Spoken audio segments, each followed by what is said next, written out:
नमस्कार दोस्तों, बहुत बहुत स्वागत है आपका अपने YouTube चैनल फ्री स्टडी पर।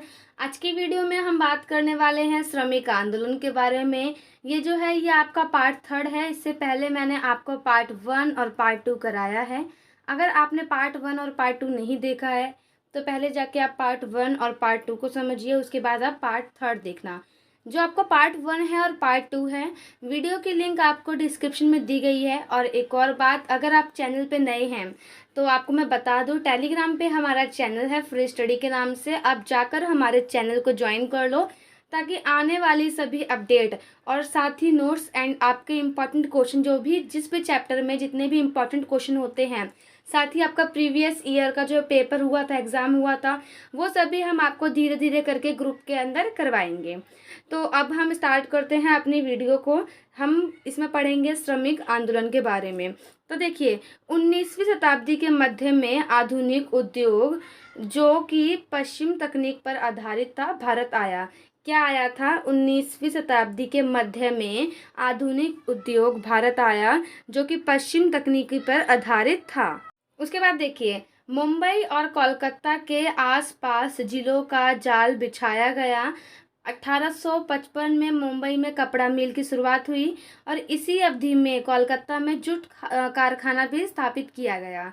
आपको बस ये मेनली पढ़ना है कि श्रमिक आंदोलन जब हुआ था तो उससे पहले उसका बेस क्लियर करना है कि श्रमिक आंदोलन, जाहिर सी बात है, जो श्रमिक होते हैं वो उद्योग में काम करते हैं, फैक्ट्री वगैरह में। तो कहाँ कहाँ पर क्या क्या आया, वही सब आप इसमें पढ़ रहे हो। 20वीं शताब्दी के आरंभ यानी स्टार्टिंग में औद्योगिकीकरण का विस्तार सूत एवं जूट तक ही सीमित था। चाय की खेती भी इसी अवधि में शुरू हुई। सूती वस्त्र उद्योग का मुंबई में विस्तार किया गया तथा अन्य केंद्र, जो सूती वस्त्र उद्योग था ना आपका, ये आपको मुंबई में इसका विस्तार यानी उसको बढ़ाया गया। साथ ही गुजरात का जो अहमदाबाद है, महाराष्ट्र का सोलापुर है और नागपुर है, और उत्तर प्रदेश में आपका कानपुर है, यहाँ पर भी आपके जो उद्योग को बढ़ाया गया। जब उद्योग को बढ़ाया तो उससे क्या हुआ, काफ़ी लोगों को रोजगार मिला। जाहिर सी बात है, फैक्ट्रियाँ बढ़ेंगी तो उसमें मशीनें आएंगी, मशीनों को चलाने के लिए मजदूर चाहिए होंगे, तो इसी से क्या हुआ, रोजगार बढ़ा। अब ये आपको एक आंकड़ा दिया गया है कि 1912 में 2 लाख श्रमिकों को 60 जूट कारखानों में काम मिला। यानी 60 जो है जूट फैक्ट्रियां थी जूट की, जिसमें 2 लाख श्रमिकों को काम मिला। और अगर हम बात करें 1914 की, तो 1914 तक रेलवे में 6 लाख लोगों को काम पर लगाया गया। 1910 में 1.5 लाख श्रमिकों को खानों में तथा 7 लाख श्रमिकों को बगानों में लगाया गया।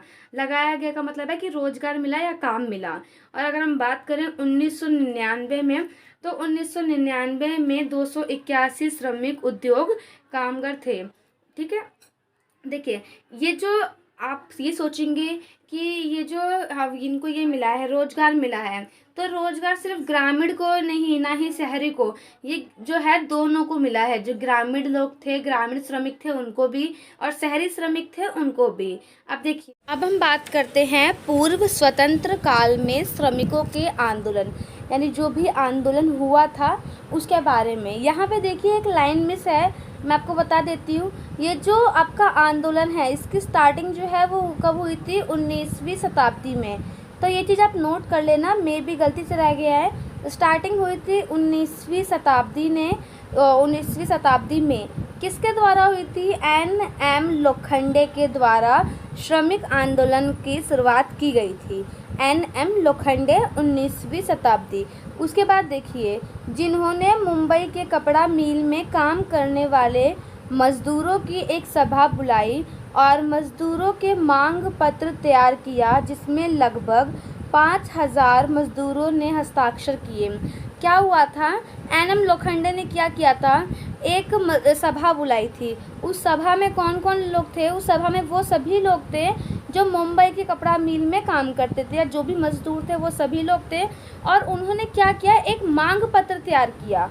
मांग पत्र मतलब वो जो मांगते थे, लाइक अगर उनको ये था कि उनके काम के घंटे जो है वो 8 घंटे होने चाहिए, या 6 घंटे, या 10 घंटे, जो भी है, तो एक टाइप का मांग पत्र तैयार किया कि उनके ये मांगे हैं, काम वो इतने टाइम तक ही करेंगे। इसके अलावा उनको वेतन सही से मिलना चाहिए और 4 हफ्ते में 4 छुट्टी, हफ्ते में नहीं, मंथ में 4 छुट्टी। तो ये सब था उनका मांग पत्र।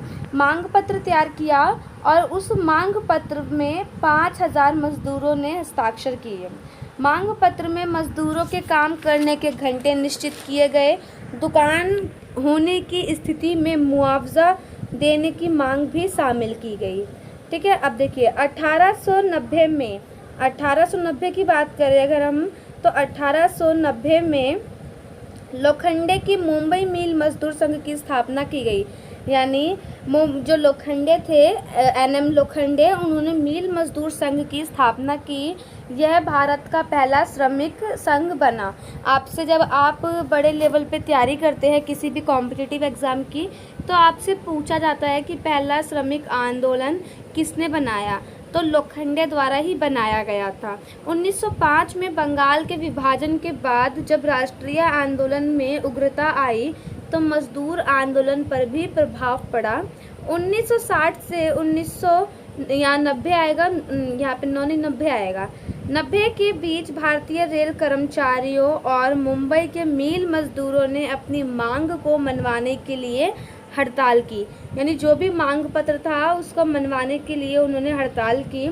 1907 में बाल गंगाधर तिलक के गिरफ्तारी के बाद भारत में मजदूर आंदोलन की एक महत्वपूर्ण घटना बनी। प्रथम विश्व युद्ध व 1917 की रूसी क्रांति के बाद श्रमिक आंदोलन का महत्व बढ़ गया। कब बढ़ा था? जब पहला विश्व युद्ध हुआ था, या हम कह सकते हैं कि 1917 की जो रूसी क्रांति है उसके बाद श्रमिक आंदोलन जो है तेजी से भारत के हर कोने में, राज्य में फैल रहा था। इन सब के तहत 1918 में बीपी बारिया के नेतृत्व में मद्रास श्रमिक संघ तथा अहमदाबाद में सूती कपड़ा श्रमिक संघ की स्थापना हुई। इसके बाद बंगाल, पंजाब, मुंबई आदि में मजदूरों ने अपनी मांग मंगवाने के लिए हड़ताल करी। अब जाहिर सी बात है, वो अगर मांग रहे हैं कोई चीज़ और कोई चीज़ अगर पूरी नहीं की जा रही तो वो उस टाइम पे क्या करते हैं? हड़तालें करते हैं। ठीक है, इसके बाद हम बात करते हैं राजनीतिक दल एवं श्रमिक संगठन। यानी जो श्रमिक संगठन जो है उनका राजनीति में क्या योगदान रहा, क्या भूमिका निभाई उन्होंने। देखिए, स्वतंत्रता एवं विभाजन के साथ बेरोजगारी की समस्या बढ़ रही थी। आप सभी को पता है जब हमारा देश आज़ाद हो रहा था तो उस टाइम पर बेरोजगारी की समस्या बहुत ज़्यादा बढ़ रही थी। राष्ट्रीय सरकार द्वारा बनाई गई नीतियों जैसे श्रमिक के लिए बेहतर वेतन, संरक्षण धुंधली पड़ रही थी। यानी इन सबको मतलब नीति तो बना दी गई थी परंतु वो धुंधली पड़ रही थी। इट मीन्स उस पर कोई एक्ट यानी रिएक्ट नहीं किया जा रहा था। ठीक, देश भर में हड़ताल शुरू हो गई थी इस चीज़ को लेकर, क्योंकि अब मज़दूर है, मज़दूर की भी फैमिली होती है, अगर उसको वेतन नहीं मिलेगा तो वो क्या कमाएंगे, क्या खाएंगे। तो उसके उनके जो बच्चे वो भूखे रहते थे, भूखे मर रहे थे। तो इसी कारण देश भर में हड़ताल हुई। इस साल में 3 केंद्रीय संगठन की शुरुआत हुई। अब वो केंद्रीय संगठन क्या थे देखिए, ये थे 1947 में जो था वो आपका अखिल भारतीय श्रम संघ बना था। किसके उस नेतृत्व में? कांग्रेस के, यानी इसका समर्थन कांग्रेस कर रही थी। 1948 में हिंद मजदूर संघ, समाजवाद पार्टी के संघ उसमें, और उसके बाद है संयुक्त व्यापार संघ आदिवासियों द्वारा 1949 में बनाया गया। तो ये 3 जो थे वो केंद्रीय संगठन थे। ठीक, इसके बाद हम बात करते हैं, ये सभी संगठन श्रमिकों की स्थिति में सुधार के लिए कार्य कर रहे थे। यानी जो तीनों संगठन किस लिए बनाए गए थे, इनका मेन मोटिव यानी मेन उद्देश्य यही था कि जो श्रमिक की स्थिति है, चाहे वो राजनीतिक तौर पे हो, चाहे वो सामाजिक तौर पे हो या आर्थिक तौर पर हो, उसकी स्थिति को सुधार करना था। यानी वो एक बेहतरीन ज़िंदगी जी सके। इसके बावजूद उन्हें कोई एकता नहीं थी। उन्हें नहीं, उनमें आएगा, उनमें मतलब जो 3 संगठन थे 1 2 3, इन तीनों में कोई राजनीतिक एकता नहीं थी। हालांकि तीनों का काम एक ही था। तीनों का काम क्या था कि जो श्रमिक हैं उसका जो जीवन है उसकी स्थिति में सुधार करना था, परंतु तीनों के बीच में कोई एकता नहीं थी, ना ही भी एक समान नीतियाँ अथवा विचारधाराओं पर चलते थे, और ना तो एकता थी और ना ही वो एक समान नीतियों पर चलते थे। यानी उनकी विचारधारा भी कुछ अलग थी, विचारधारा कह लो या नीति कह लो, कुछ ज़्यादा अलग थी, तीनों की डिफरेंस थी। तो तीनों में तालमेल जो होता है, कोऑर्डिनेशन, वो नहीं बना हुआ था। उसके बाद है श्रमिक आंदोलन तथा स्वतंत्रता संघर्ष, यानी आज़ादी के टाइम पे जब लड़ाई वगैरह हुई या जो भी आंदोलन हुए, तो उसमें श्रमिक आंदोलन ने क्या भूमिका निभाई। आप सभी को पता है कि श्रमिक वर्ग ने 1920 के अंतिम एवं 1930 के प्रारंभिक दशक में स्वतंत्रता संघर्ष को समर्थन किया, यानी उसका साथ दिया।